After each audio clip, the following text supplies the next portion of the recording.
하나님의 말씀 에베소서 2장 20절로 22절 같이 보도록 하겠습니다.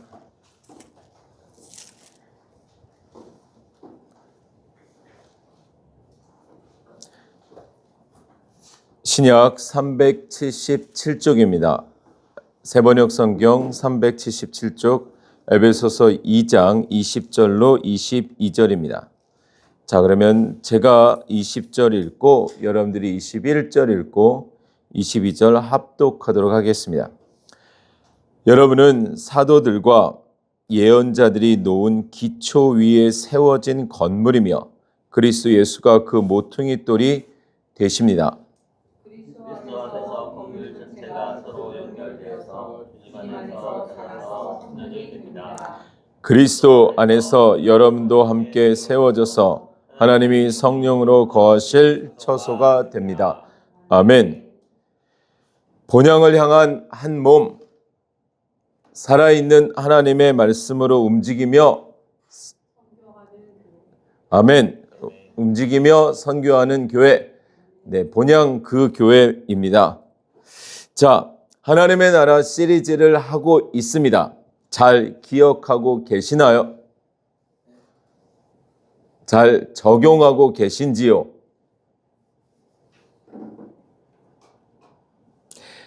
그리스도인 시리즈로 우리는 본격적인 기초 놓는 작업, 뼈대를 세우는 작업, 튼튼한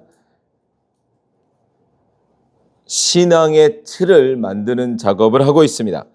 그래서 그리스도인 시리즈를 우리는 7번에 걸쳐 했고 하나님의 나라 시리즈를 지금 계속 하고 있습니다. 오늘이 몇 번째죠?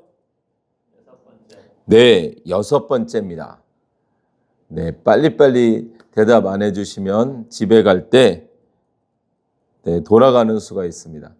자, 그리고 우리는 하나님의 나라 시리즈가 다음 주로 끝이 나면 하나님의 말씀인 성경 시리즈가 또다시 시작될 것입니다. 자, 하나님의 나라. 제일 먼저 우리가 봤던 것은 하나님의 나라였습니다. 우리 나라 아니고 내 나라 아니고 내가 만들고 싶은 나라 아니고 내가 원하는 나라 아닌 하나님의 나라.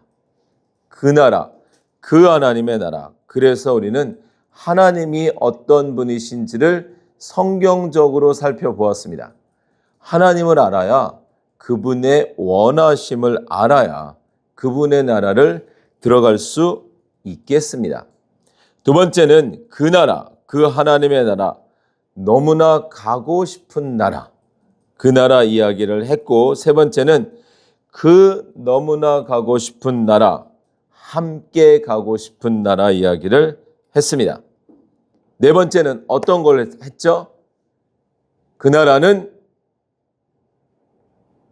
지켜야 하는 나라. 우리가 갈 그 본향, 그 나라는 우리가 지킬 이유가 없고 필요도 없는 온전한 부족함이 없는 나라이지만 그 나라를 품고 이 땅을 살 때는 그 마음을 빼앗기지 않기 위해 더 누리기 위해 우리의 마음을 신랑 되신 예수 그리스도에 두고 이 세상에 눈 돌리지 않고 살기 위해 지켜야 하는 나라, 그 나라를 보았습니다. 그리고 지난 시간부터 하나님의 나라 모델하우스 가정을 시작으로 오늘 교회, 다음 주에 사회, 학교와 직장에 대한 이야기도 한번 해보도록 하겠습니다. 본향을 향하는 나그네에 대한 이야기를 이제 하면서 지난 시간 우리 말씀사경의 강사반 중에 문득 그런 생각이 들었어요. 나그네는 여유가 있다. 나그네는 좀 당당하다. 부산을 내려와서 평생 서울 아니면 이제 뭐 해외산 기간 또 짧진 않았지만 해외산 기간 빼면 서울에서만 자라던 저에게는 부산이 또 다른 선교지 같습니다. 제일 큰 문화 충격은 순대를 된장에 찍어 먹는 거였어요. 도대체 순대를 소금에 찍어 먹느냐 라며 외계인 쳐다보듯이 보셨던, 그러나 저는 당당했어요. 왜냐하면 서울 와보세요. 비록 여기서는 좀 낯설었지만 나중에 서울에서 보자, 그런 생각을 했습니다. 우리가 이 땅에서 나그네 인생 살면서 나중에 천국에서 보자 할 수 있는 여유가 있는 사람, 나그네입니다. 여기선 좀 꿀려도 낯설어도 길도 지리도 뭐 말하면 어디가 어딘지를 모르니 옆에서 다시 설명해 줘야 되고, 그런 외계인과 같은 대우를 받지만 속으로 항상 한편으로 서울에서 보자, 그런 생각을 하곤 합니다. 그와 같이 나그네는 당당합니다. 여기에 마음, 물건, 물질, 이런 것들 없어도, 예를 들면 서울에 모든 게 다 있다면 서울에서 보자. 자, 모델하우스의 가정을 보았고 오늘은 교회를 봅니다.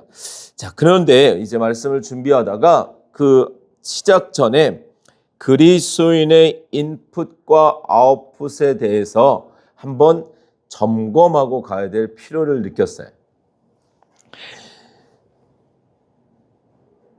시초성말 시리즈 8권에는 들어있지 않으나 제가 제일 먼저 썼던 영적 강자라는 책에는 그리스도인의 신앙 인풋과 아웃풋에 대해서 설명하고 있습니다. 제자훈련을 반복해서 하면서 많은 제자훈련의 책도 보고 섭렵하고 적용하고 했으나 이론이 아닌 실제, 정말 실제는 무엇인가? 살아내는, 제자로서 살아내는, 그리스도인으로서 살아내는 그 키, 정말 그리스도인의 가장 큰 강점, 힘, 그것은 무엇일까 고민하다가 그것은 균형이구나. 균형. 몸이 이만큼 크다 그래서 건강한 게 아니고 몸이 요만하다고 해서 안 건강한 게 아니라 정말 균형과 우선순위가 참 중요하구나. 이런 실전편을 보면서 인풋의 첫 번째는 살아계신 하나님의 말씀이구나. 인풋의 두 번째는 그 말씀을 근거로 한 기도구나. 인풋의 세 번째는 참 좋은 신앙 서적이구나. 라는 것을 보았어요. 고등학교 때 한창 데모를 많이 하고 대학교 가서 그러시는 분들이 어려움을 겪는 건 고등학교 때까지 열심히 공부만 하다가 사회주의 책을 순간 접하게 되면 사상이 흐트러져 버려요. 여러분들 책이 무섭습니다. 요즘이야 이제 책을 잘 안 보는 세대지만 예전에, 그래서 어떤 책을 보느냐, 해마다 정말 쏟아져 나오거든요. 요즘은 좀 줄어들었겠지만 예전에는 참 많은 책이 나왔어요. 한 주에 한 권도 제대로 못 읽는데 평생 몇 권 읽겠어요. 그러니까 정말 좋은 책이 있는 건 진짜 중요합니다. 성경책을 토대로. 자, 인풋의 첫 번째는 말씀이다. 두 번째는 기도다. 세 번째는 신앙 서적이다. 그럼 아웃풋의 세 가지를 잡자. 그러면 첫 번째는 가정, 두 번째는 사회, 세 번째는 세계. 이제 우리의 학교와 직장을 넘어선 그 이상, 세계. 그래서 인풋에도 순서가 있듯이 말씀 없이 기도하지 않고 말씀과 기도 없이 책만 읽지 않고 말씀, 기도, 책, 그와 같이 아웃풋에도 집사의 자격, 감독의 자격, 바울은 가정을 잘 돌보지 못하는 자는 세우지 말라 그래요. 그와 같이 가정이 먼저 세워지고 그 가정에서 신실함이 증명될 때 사회로 가요. 그래서 저희가 파키스탄에서 학교 사역을 할 때 이 학생의 임원을 뽑을 때 그 추천서를 받았는데 교회 담임 목사님 사인도 받고 뭐 학교장 사인도 받고 막 남학교 매니저 사인도 받고 여학교 매니저, 담임 교사 사인도 받는데 꼭 그 가정에서도 이렇게 사인을 받아요. 어느 교회는 이제 임직자를 선출할 때 남자인 경우는 아내 사인을 받아오라는 거죠. 쉬울 것 같죠? 잘 안 해주십니다. 그러니까 중요하다는 거죠. 가정이. 그런데 그런 목사님, 인풋에 말씀, 기도, 서적, 아웃풋에 가정, 사회, 세계면 교회는 어디 있어요? 교회가 그 중간 연결입니다. 연결. 교회가 연결이에요. 사실은 가정보다 더 앞선 곳이 교회죠. 제가 지난 시간에도 왜 교회 먼저 가정을 합니까? 라고 했을 때 이유를 가정에서 보내는 시간이 일단 더 많기 때문에 하지만 교회가 중요합니다. 그래서 청교도인들이 교회를 먼저 세웠다고 말씀드렸죠. 교회에는 두 가지 기능이 있는데 하나는 인풋의 기능, 예배가 있고 하나는 아웃풋의 기능, 섬김이 있어요. 그래서 교회가 연결이에요. 그래서 말씀, 기도, 신앙서적으로 내가 개인적으로 이렇게 잘 준비된 사람이 교회 안에서 또 예배로 하나님께 가까이 가고 말씀도 없이 기도도 없이 그냥 전혀 자연인으로 살다가 이 모이는 예배에 와서 어떻게 예배를 받아요? 그럴 순 없다. 기본적으로. 그리고 교회의 아웃풋 기능인 섬김. 교회에서 우리는 연습하는 거예요. 연습. 우리 한국 선교사님들이 선교지 가면 정말 진짜 참 많이 연습했다는 걸 느끼죠. 현지인들이랑 이렇게 생활하다 보면 우리는 주보 접고 주보에다 속지 끼고 헌금봉투 끼는 것부터 얼마나 손이 빠른지 말이죠. 그냥 상상할 수 없죠. 교회가 그런 섬김의 기능을 주일학교. 그래서 예전에는요, 제가 교육전도사 사역할 때도 중학생들이 주일학교 교사를 했어요. 총무부터 시작해가지고 아마 그러셨을 거예요. 그러면서 참 익숙하게 교회에서 훈련이 된 우리 청소년들이 사회에서도 참 건강했던 것을 봅니다. 자, 말씀드리고 싶은 건 교회가 그만큼 중요하다는 거예요. 인풋과 아웃풋을 연결해 주는 교회가 참 중요합니다. 예전에는 참 교회에 많이들 모였어요. 청년 때는 더 많이 모였고요. 근데 요즘은 참 교회에 안 모이는 것 같아요. 그냥 이유 없이 아니라 참 교회에서 여러 일들을 하면서 참 배우는 것도 있고 겪는 것도 있고 그랬는데 그런 역할을 했던 교회, 성경적으로 한번 교회는 어떤 의미인지 다시 한번 되새겨 보도록 하겠습니다. 자, 그러면 오늘의 본문 에베소서 2장 20절 다시 한번 보겠습니다. 다 같이 우리 한 목소리로 에베소서 2장 20절 시작. 여러분은 사도들과 예언자들이 놓은 기초 위에 세워진 건물이며 그리스도 예수가 그 모퉁이 돌이 되십니다. 아멘. 자, 이 본문을 자세히 보시면 사도들과 예언자들이 놓은 기초. 자, 구약 성경을 놓고 본다면 그 기초 위에 모퉁이 돌이 예수 그리스도고 우리는 그 위에 세워진 건물이라는 거예요. 그러니까 우리가 눈에 보이는 건물이 아닌 우리의 믿음과 우리의 신앙과 그 삶이 하나의 건물로 비유되고 있는데 그 건물의 모퉁이 돌이 예수 그리스도라는 거예요. 다른 반석은 없어요. 아시다시피 실제로 건축할 때 땅을 파다가 바위가 나오면 다 깨야 됩니다. 바위 위에 건축을 하면 절대로 안 돼요. 그러면 흔들립니다. 실제 건축은 모래 위에 해야 돼요. 그래서 63빌딩부터 고층 빌딩은 이 바다와 멀지 않은 곳에 주로 자리를 잡습니다. 그러나 우리의 영적인 건물은 두말할 것 없이 예수 그리스도라는 그 반석 위에 세워야만 합니다.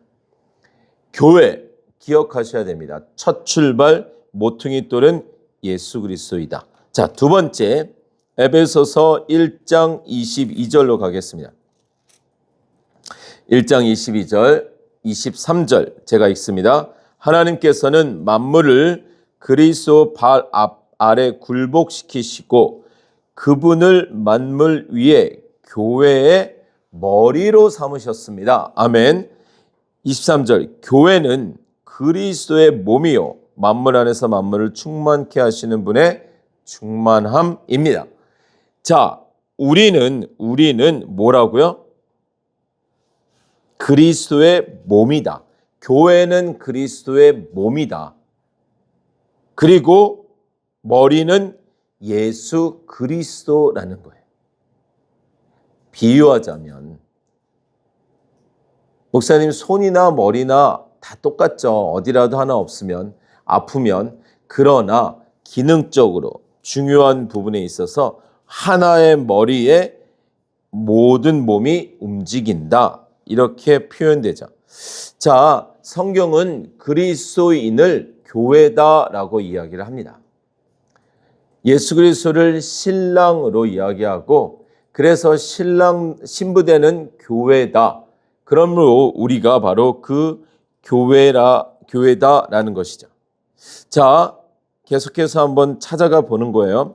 다시 22절에 그분을 만물 위에 교회의 머리로 삼았다. 기억하세요. 모퉁이 돌도 예수 그리스도, 머리도 예수 그리스도. 그러면 교회라는 우리 믿음의 사람들이 모인 공동체 역시도 교회 공동체가 되는데 그 공동체의 머리 역시도 그리스도가 되는 것입니다. 중요합니다. 천년의 암흑 시대, 로만 캐톨릭 시대를 거쳐오면서 교회의 머리가 교황이 되는 시대가 있었어요. 말씀을 그들이 알아들을 수 있는 언어로 볼 수 없었던 시대에는 오직 집례되는 예전 의식으로 통해 내가 알아들을 수 없는 형식이 예배였던 때가 있었어요. 그러나 우리는 그것이 맞지 않는 진리가 아닌 것을 알고 있습니다. 우리의 머리는, 우리 교회의 머리는 어느 세상 어떤 사람도 될 수 없습니다. 오직 예수 그리스도가 머리셔야만 합니다. 골로새서 2장 19절, 골로새서 2장 19절 다시 봅니다. 제가 읽습니다. 그는 머리에 붙어 있지 않습니다. 온 몸은 머리이신 그리스도로부터 각 마디와 힘줄을 통하여 영향을 공급받고 서로 연결되어서 하나님께서 자라게 하시는 대로 자라나는 것입니다. 아멘. 하나님께서 자라게 하시는 대로 자라나는 것입니다. 여러분들, 온 몸은 머리이신 그리스도로부터 영향을 공급받고 서로 연결되어 있습니다. 다시 말하면 비유하자면 모든 몸의 마디마디 모든 것이 머리와 연결되어 있다는 거예요. 그래서 하나라는 거죠. 자, 그러면서 하나님께서 자라게 하시는 대로 자라나는 것입니다. 자라야 한다는 거예요. 계속해서 성경은 그렇게 나오는데 지난번에 말씀드린 대로 레바논이라는 나라에 있는 백향목은 1년에 1cm가 자란다고 합니다. 그럼 100년이면요. 100cm. 그럼 1m예요. 1000년이면요. 10m예요. 그러면 나무가 대략 몇 미터 정도 될까요? 10m, 15m, 어느 정도 크면 근데 4000년 된 백향목도 있다는 거죠. 그러면 이게 쭉 그냥 올라가는 게 아니라 어느 정도 올라가면 이제 옆으로 이렇게 퍼져요. 그러다가 어느 정도 또 자라면 이제 속으로 더 단단해지는. 그래서 정말 백향목은 단단한 나무. 물에 넣어도 물이 스며들 수 없는 나무로 유명하다고 하죠. 자라야 됩니다. 우리도 키가 170, 180 뭐 이 정도 자라면 더 안 자라잖아요. 그럼 자라는 게 끝나는 게 아니라 속으로 자라야죠. 속으로. 마음으로는 철이 들고 신앙으로도 이렇게 자란다. 그러면 외적으로는 뭐 직분이 이렇게 올라가서 뭐 어디까지 올라갈래요? 뭐 목사 올라가면 그럼 그 다음에는 안 자라나요? 아니요. 속으로 자라야죠. 영적으로 끊임없이 성장해야 됩니다. 그 성장에 대해서 성경이 또 이야기를 합니다. 에베소서 4장 15절.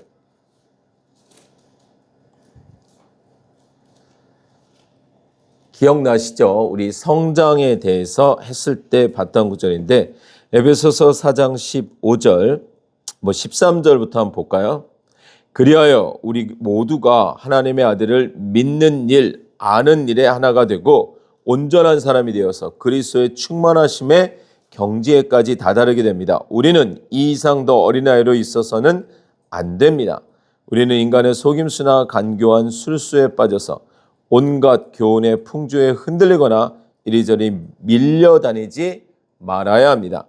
우리는 사랑으로 진리를 말하고 살면서 모든 면에서 자라나서 머리가 되시는 그리스도에게까지 다다라야 합니다.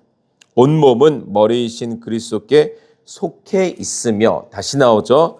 온몸은 머리이신 그리스도께 속해 있으며 몸에 갖추어져 있는 각 마디를 통하여 연결되고 결합됩니다. 각 지체가 그 맡은 분량대로 활동함을 따라 몸이 자라나며 사랑 안에서 몸이 건설됩니다. 아멘. 자, 이와 같이 그리스도인들은 끊임없이 자라는데 어디까지요? 예수 그리스도에게까지. 그것이 우리의 경주예요.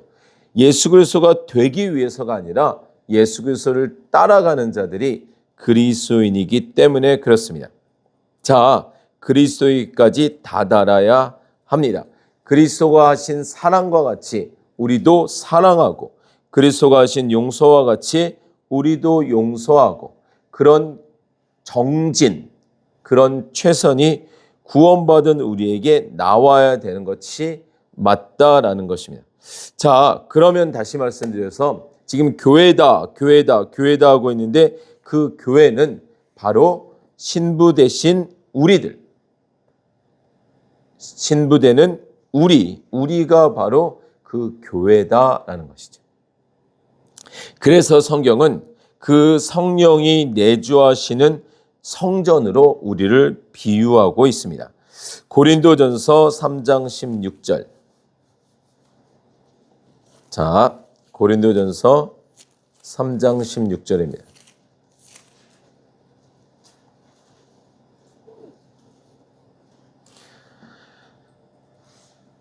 (322쪽이죠) 제가 읽습니다. 여러분은 하나님의 성전이며 하나님의 성령이 여러분 안에 거하신다는 것을 알지 못합니까?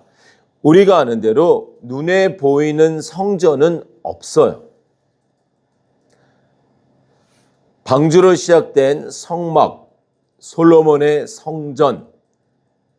여러분들, 성막은 그 모양과 재료와 설계를 누가 했죠?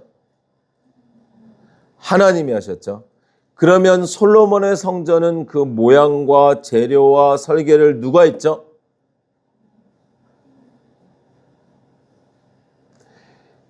다윗이 그러잖아요. 내가 하나님께 설계도를 받아서 준다.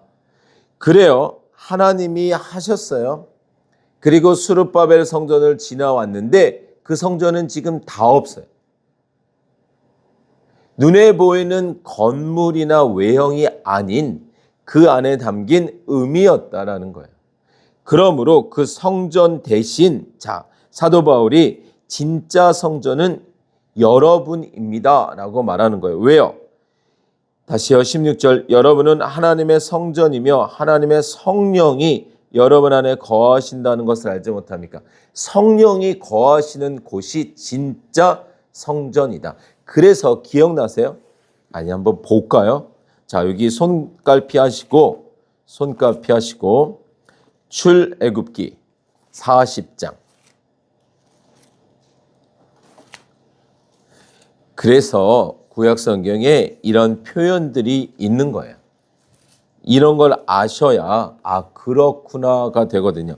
자, 40장 34절, 35절. 자, 40장 34절, 35절. 자, 보겠습니다. 그때에는 언제예요? 성막 봉헌이 다 되었을 때. 하나님이 지시하신 대로 그 바로 33절 끝부분에 보면 이렇게 모세는 모든 일을 다 마쳤다. 하나님이 지시하신 대로 명하신 대로 다 한 거예요. 그때에 34절 구름이 회막을 덮고 주님의 영광이 성막에 가득 찼다. 모세는 회막에 구름이 머물고 주님의 영광이 성막에 가득 찼으므로 거기에 들어갈 수 없었다. 아멘. 이 지어진 이 성막이 하나님이 기뻐하신다. 하나님이 임재하신다라는 표로 뭐가 임했다고요? 구름이요, 구름. 구름이 하나님의 영광으로. 그러면 구약에 또 어디에 성전이 지어졌을 때 하나님의 영광이 충만했다. 어디에 또 있겠죠. 네, 솔로몬 성전 때 열왕기상에도 있고 역대야 같은 사건을 기록됐는데 가까운 데로 볼까요? 열왕기상 8장 11절.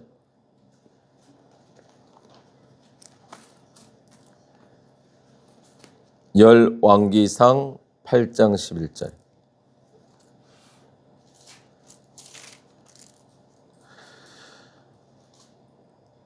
자, 10절부터 보면 제사장들이 성소에서 나올 때에 주님의 성전에 구름이 가득 찼다. 주님의 영광이 주님의 성전을 가득 채워서 구름이 자욱하였으므로 제사장들은 서서 이를 볼 수가 없었다. 자, 성전이 완성됐을 때 그래서 다시 이제 신약 고린도전서 3장으로 오면 하나님의 성령이 우리 안에 가득 채운 우리가 이제 성전이다. 이렇게 말한다는 거예요. 그 구름이 성령을 예표하니까. 맞죠? 그래서 16절, 17절. 누구든지 하나님의 성전을 파괴하면 하나님께서도 그 사람을 멸하실 것입니다. 하나님의 성전은 거룩합니다. 여러분은 하나님의 성전입니다. 여러분은 하나님의 성전입니다. 아멘이시죠? 우리가 하나님의 교회라는 거예요. 우리가.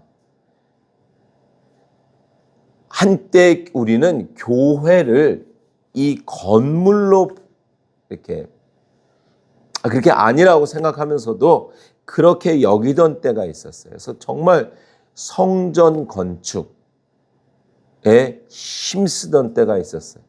물론 저희도 이제 저희가 단독 공간이 없다 보니 살짝 불편한 것도 있으나 그래서 이제 마치 우리가 가정이 월세방 반지하 이렇게 시작하다가 그래도 이제 전세보다 더 작은 집을 가도 내 집 이런 것처럼 교회도 이제 우리만의 공간이 있으면 페인트 칠을 할 수도 있고 꾸밀 수도 있고 막 그러다 보니 생겨진 개념이지만 성전은 사실은 우리예요. 우리가 성전이고 건물은 예배당이 맞습니다. 예배당.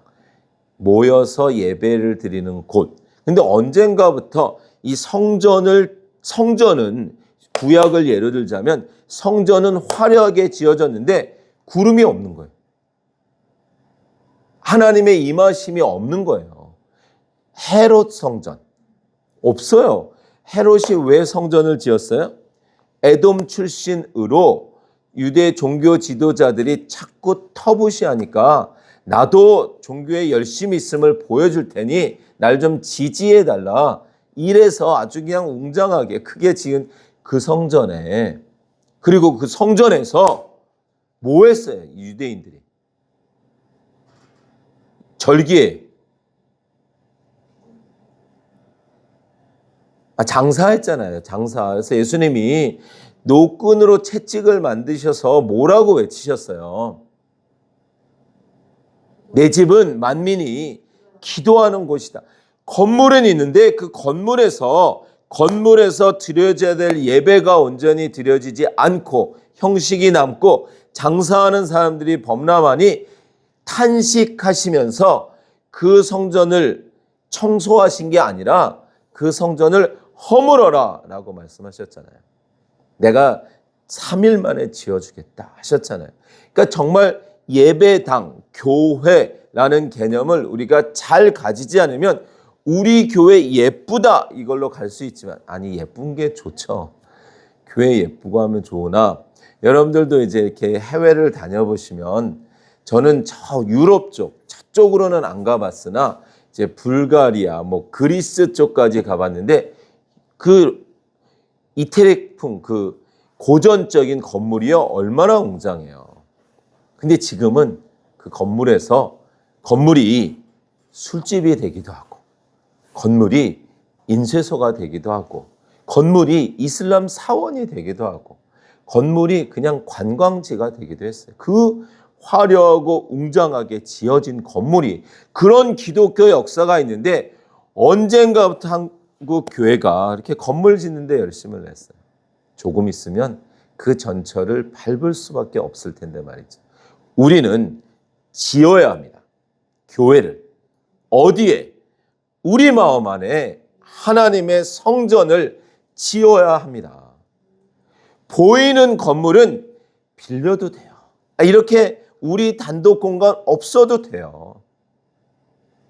조금 불편해도. 그러나 하나님의 영광이 머무시는 성전이 되어야 돼요. 우리 안에 성령이 없는데, 아니 우리 안에 성령이 충만하지 않는데 건물만 번듯해가지고 예쁘고 비싸고 화려한 인테리어를 한다고 한들 뭐 하겠어요? 사람도 없는데. 일주일에 6일 닫아놓고 잠깐 그 쓰는 시간에 다시 한번 우리는 생각해 봐야 됩니다.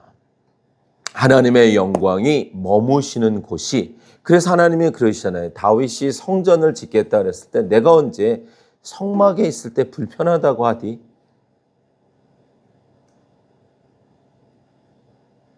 하나님의 영광이 머무셔야 됩니다.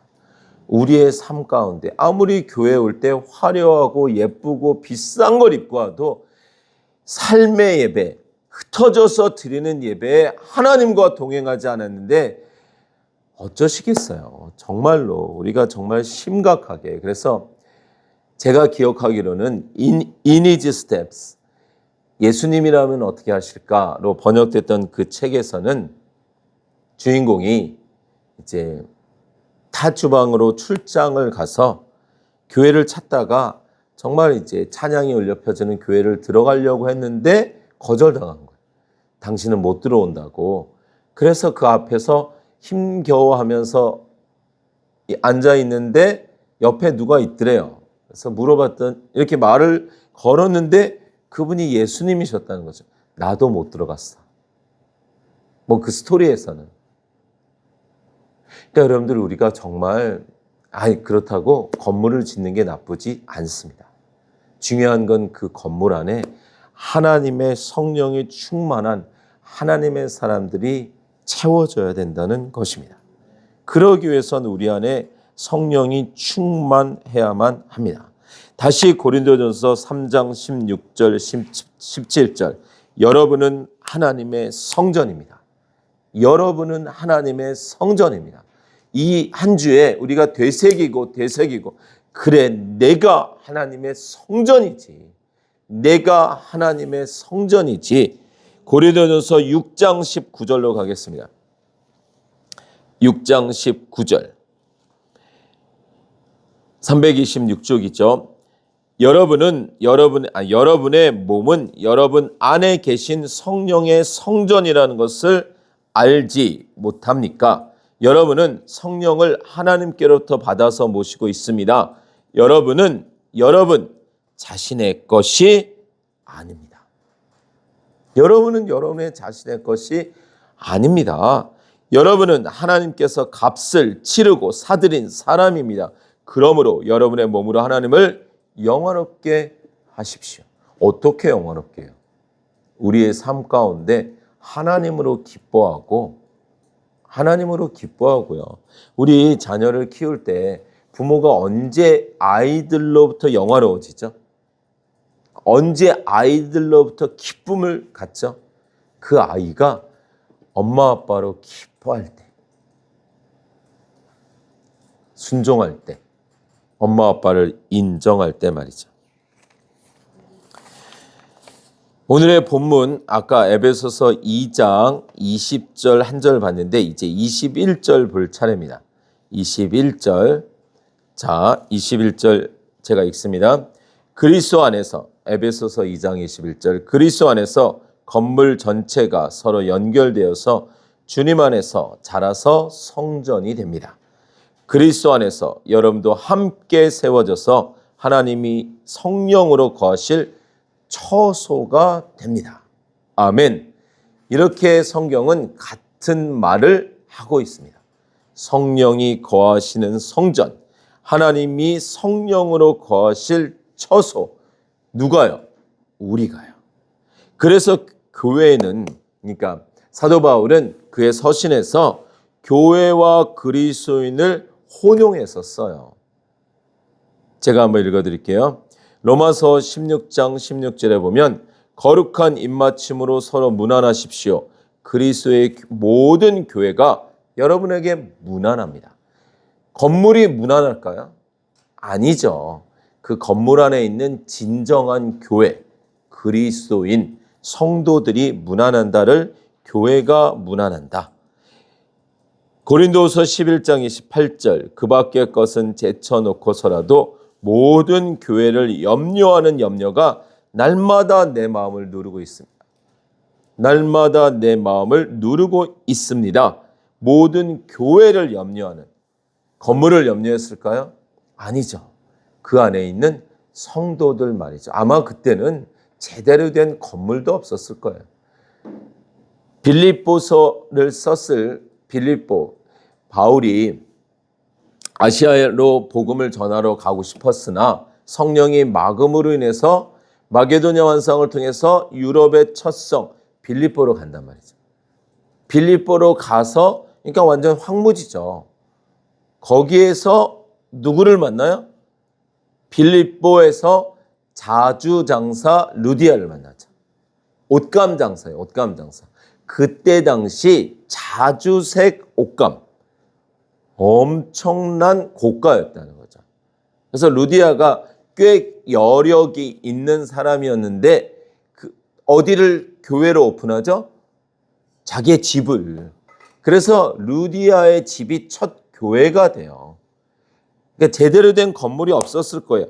그런 모든 교회를 다시 말하면 성도들을 염려했다.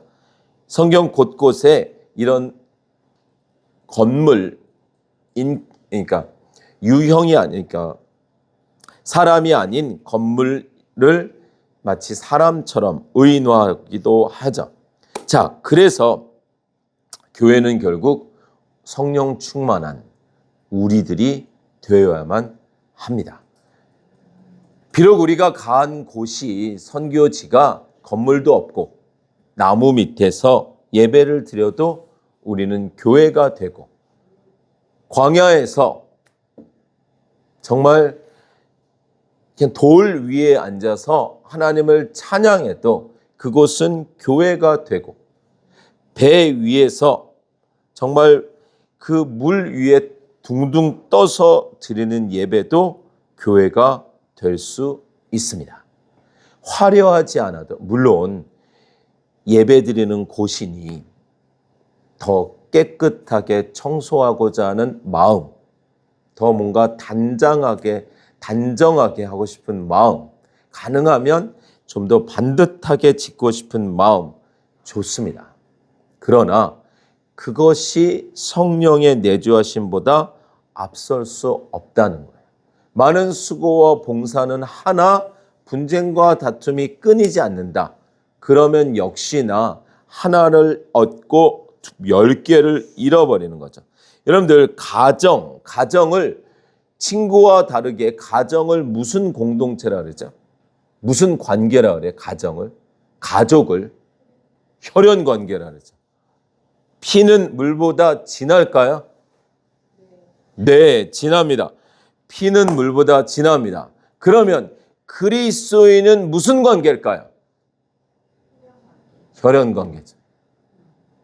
보혈의 피로, 예수 그리스도의 보혈의 피로. 그럼 어느 피가 더 진할까요? 사람의 피, 보혈의 피. 왜 빨리 답이 안 나오세요? 어느 피가 더 진짜 결속력이 강해요?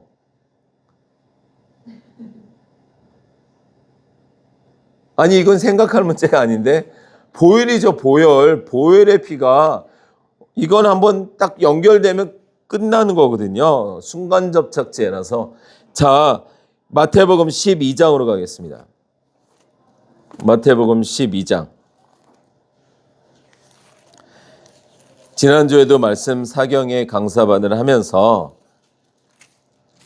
참 성경을 전체적으로 알면 너무 풍성하다.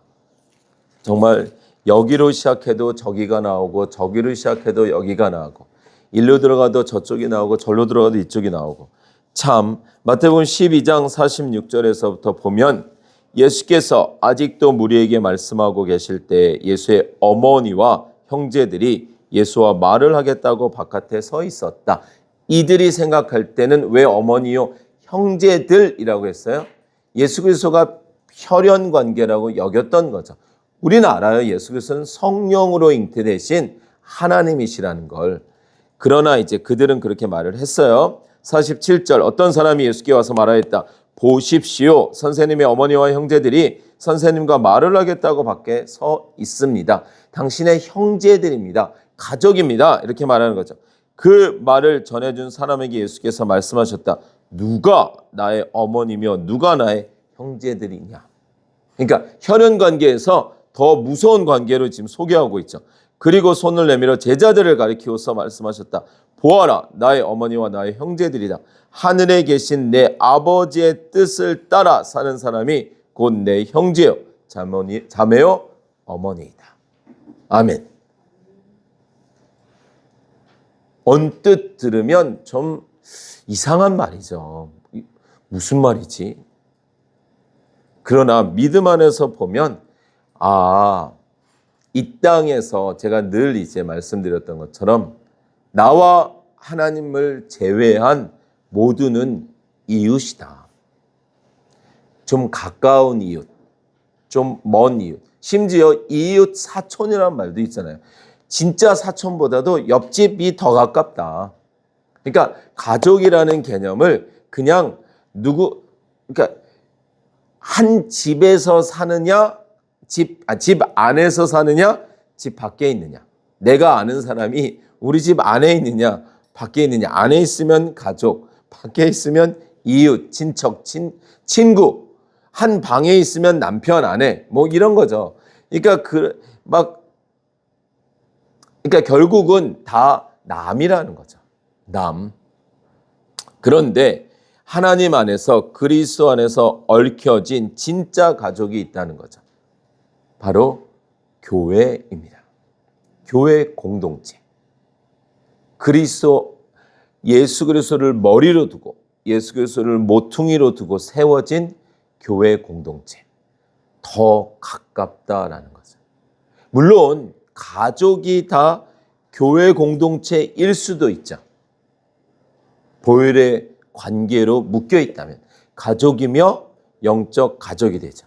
그런데 때로는 가족이지만 영적 가족이 아닐 때도 있죠.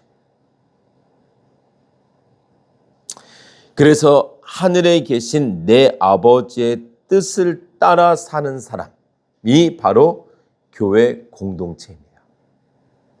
물론 건물이라는 교회 안에서 예배를 드리는 육신적으로 눈에 보이는 교회 공동체 사람들이 어떤 사람은 하나님의 뜻을 따라 살고 어떤 사람은 자신의 소욕을 따라 살고 어떤 사람은 세상의 욕심에 따라서 산다면 그 역시도 아니죠.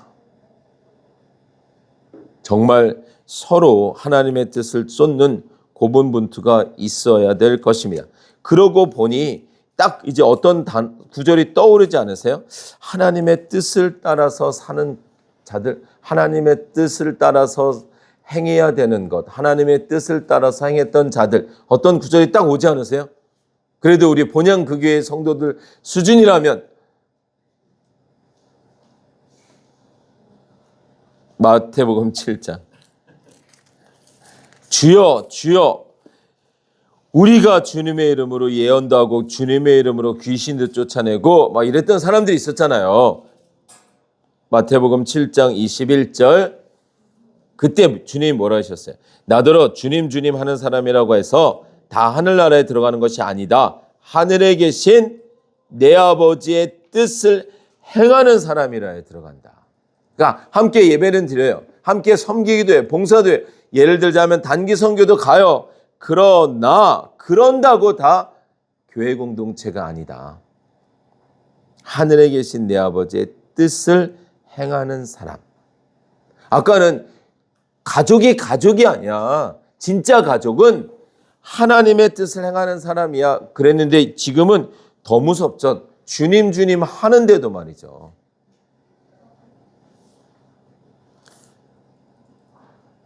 고린도전서 1장 10절로 가보겠습니다.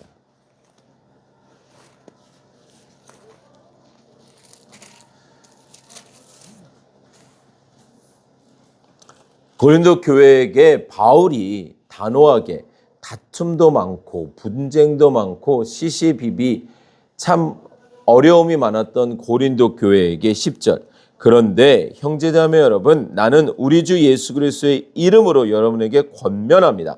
여러분은 모두 같은 말을 하며 여러분 가운데 분열이 없도록 하며 같은 마음과 같은 생각으로 뭉치십시오. 아멘. 같은 마음과 같은 생각이라는 건 모퉁이 돌인 그리스도 위에 서서 머리이신 예수 그리스도에 붙어있는 몸이 되었을 때 같은 마음과 같은 생각을 가지죠. 그러면 뭐가 나온다? 같은 말이 나온다는 거예요. 맞죠? 맞습니다. 한 곳 더 볼까요? 빌립보서 1장 27절.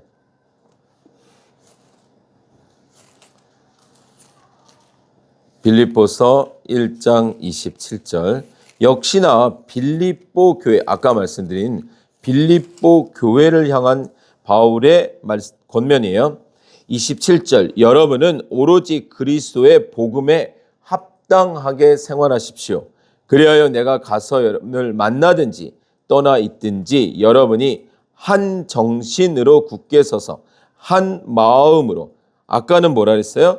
같은 마음 같은 생각. 여기서는 한 정신 한 마음으로 복음의 신앙을 위하여 함께 싸우며 교회 공동체는 우리가 싸워야 될 대상이 무엇인지를 아는 거예요. 여러분들 성경에 보면 아주 읽을 때 속이 막 은근히 시원한 그런 전쟁 기록이 나오는데 그게 뭐냐면 이스라엘 군은 수가 적어요. 근데 저쪽은 수가 많아요. 근데 저쪽이 지들끼리 싸워서 기억나는 데 있으세요? 지들끼리 싸워가지고 막 그냥 이게 나죠. 근데 어디죠? 네, 성경에 있죠. 네, 기드온 때도 그렇죠. 기드온 때도 그렇고 또 아합이 이끌었던 전쟁 때도 그렇게 나오는데 근데 역으로 그러니까 하나님이 출애굽기 때 그래 우리 한번 봐요. 가서 봐요. 기드온 한번 봐요. 사사기 몇 장이에요? 사사기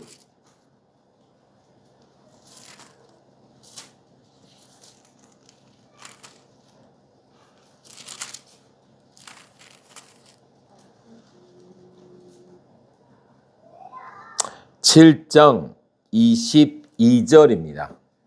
사사기 7장 22절. 300명이 나팔을 불 때에 주님께서 모든 적들이 저희들끼리 칼로 치게 하셨다. 아주 그냥 속이 은근히 시원한 그런 내용인데, 반대로 생각해 보세요. 우리들이 서로 치고받고 산다.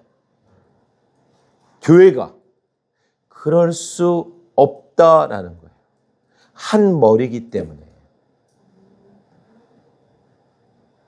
오른손하고 왼손이 싸우는 거 보셨어요? 막 서로 싸워. 한 머리라서 그럴 수 없다라는 거예요. 그럼 싸운다라는 건 뭐예요? 두 머리겠죠. 두 머리. 여러분들, 그럴 수 없습니다. 우리는 복음의 신앙을 위해서 함께 싸우는 믿음의 공동체, 신앙의 공동체, 혈연관계, 보혈로 엮여진 혈연관계고, 모퉁이 돌인 그리스도 위에 세워진 머리가 그리스도인 교회입니다. 그래서 로마서 12장 2절에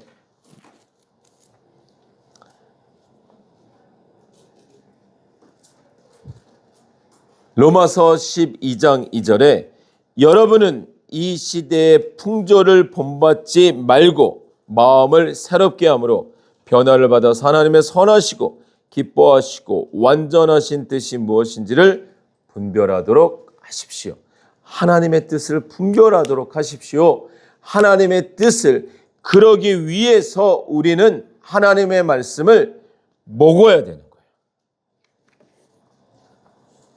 우리의 기도는 바로 그와 같은 것입니다. 아까 우리가 읽을 때 어디를 읽었죠? 우리가 읽은 곳에서 그리스도로부터 영향을 공급받고 하나님께서 자라게 하시는 대로 자라라 라는 말씀을 읽었습니다. 그러면 그리스도로부터 영향을 공급받는다. 그 말은 하나님의 말씀을 붙든다. 머리가 하나다. 그리스도. 또 다른 표현은 뭘까요? 뿌리가 하나다. 뿌리가 하나면 그 열매는 하나다. 사과나무에서 사과가 열리지. 뿌리가 사과의 뿌리인데 어떻게 배가 열려요? 그러려면 모두가 같은 뿌리에 붙어 있어야 되는 거예요. 신앙의 뿌리, 믿음의 뿌리, 그 말씀에 붙어 있어야만 됩니다. 교회는 세상의 소리가 들리는 곳이 아니에요. 교회 안에서 세상 이야기를 하는 곳이 아닙니다. 교회는 세상의 뜻을 추구하려는 사람들이 모인 곳이 아니에요. 하나님의 뜻을 구하는 사람들이 모인 곳, 그곳이 교회입니다. 교회는 예수 그리스도가 머리이신 곳이에요. 교회는 예수 그리스도로부터 영향을 공급받아야 하는 곳이에요. 말씀이 생명되어야 되는 곳이에요. 말씀 없이 어떻게 교회가 돼요?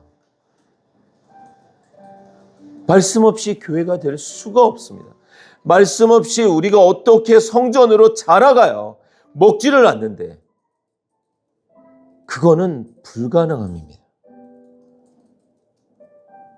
그 말씀, 그 생명의 말씀을 붙들고 살아내는 자들이 교회이고 그들이 모인 곳이 교회입니다.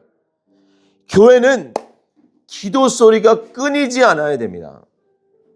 선교 역사에서 진젠도르프라는 백작의 그 주관하던 기도 공동체는 선교사 열전에 보면 100년간 기도가 쉬지 않았다고 합니다. 사람들이 돌아가면서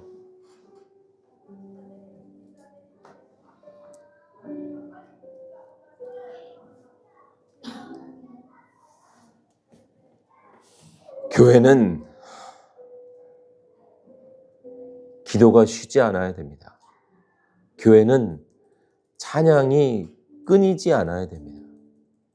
교회는 하나님의 말씀, 하나님이 어떤 분이신지에 대한 하나님의 말씀의 선포가 끊이지 않아야 됩니다. 교회이기 때문에 그렇습니다. 자라나야 되기 때문에 그렇습니다. 그냥 주일날 한번 잠깐 듣는 말씀으로 살아나갈 수가 없음을 우리는 알고 있습니다. 교회라는 이름으로 모인 공간은 정말 말씀이 계속 선포되어져야 돼요. 기도가 쉬지 않아져야 되고 찬양이, 그래서 우리 안에, 우리가 교회이니 우리가 성전이니 우리 안에 말씀이 끊임없이 울려 퍼져야 되고 찬양이 울려 퍼져야 되고 하나님의 뜻과 하나님의 나라를 구하는 기도가 우리 안에서 넘쳐나야만 합니다. 왜요? 우리는 하나님의 성령이 거하시는 성전이기 때문에 그렇습니다. 교회가 교회되어야만 합니다. 우리 한번 아까 불렀던 찬양, 교회가 교회되게 찬양하시면서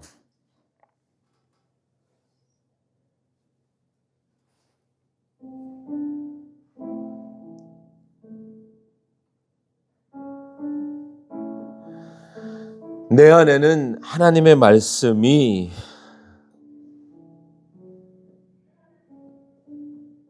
넘쳐나는지, 여전히 세상스럽게 살면서 세상에 눌리고 밟히고 무시당하고